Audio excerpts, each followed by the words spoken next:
নমস্কার। তন্ত্রমন্ত্রে আপনাকে স্বাগত। কংসকে বধ করার পর পুরো মথুরায় শ্রীকৃষ্ণের জয় জয়কার শুরু হয়। তখন শ্রীকৃষ্ণ তার মাতা দেবকী ও বসুদেবকে কংসের কারাগার থেকে মুক্ত করেন।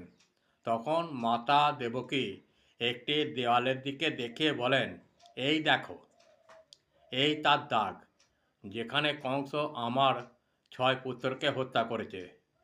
চোখে অশ্রু নিয়ে মাতা দেবকী বলেন, তুমি তো দেব, তুমি কি আমার পুত্রদের পুনর্জীবিত করতে পারো না? আমার 6 পুত্রকে ফিরিয়ে দাও। তখন শ্রীকৃষ্ণ বলেন, মাতা, আপনি সত্যিই বলেছেন, আমি সত্যি স্বয়ং নারায়ণ। আমি এই সমস্ত সংসারের সঞ্চালক। আমি অবশ্যই আপনার 6 পুত্র সন্তানকে ফিরিয়ে দেব। তারপর শ্রীকৃষ্ণ তার 6 পুত্রকে মাতার সামনে উপস্থিত করেন। মাতা দেবকীর হৃদয়ে প্রেম ও কষ্ট নিয়ে এক এক করে পুত্রকে কোলে নিয়ে আদর করতে থাকেন। তখন শ্রীকৃষ্ণ বলেন, মাতা, বিধির বিধানকে পাল্টানো সম্ভব নয়। তারপর সকল পুত্র মায়ের আশীর্বাদ ও শ্রীকৃষ্ণের স্পর্শে বিলীন হয়ে ফিরে যান।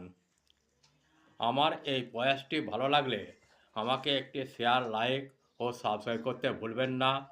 যারা আমাকে সাবস্ক্রাইব করেছেন তাদের উদ্দেশ্যে জানাই আন্তরিক ভালোবাসা ও বড়দের প্রণাম। এইভাবেই আমার পাশে থেকে সাহায্যের হাত বাড়িয়ে দিন, কারণ আমি কোনো টাকা পয়সা পাই না।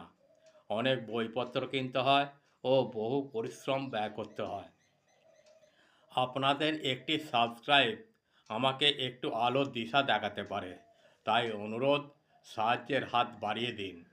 শেষে বলি, মা তারা, ঠাকুর রামকৃষ্ণ, মা সারদা, বাবা বামদেব আপনাদের সকলকে ভালো রাখুন, সুস্থ রাখুন। নমস্কার, ভালো থাকবেন, ভালো রাখবেন।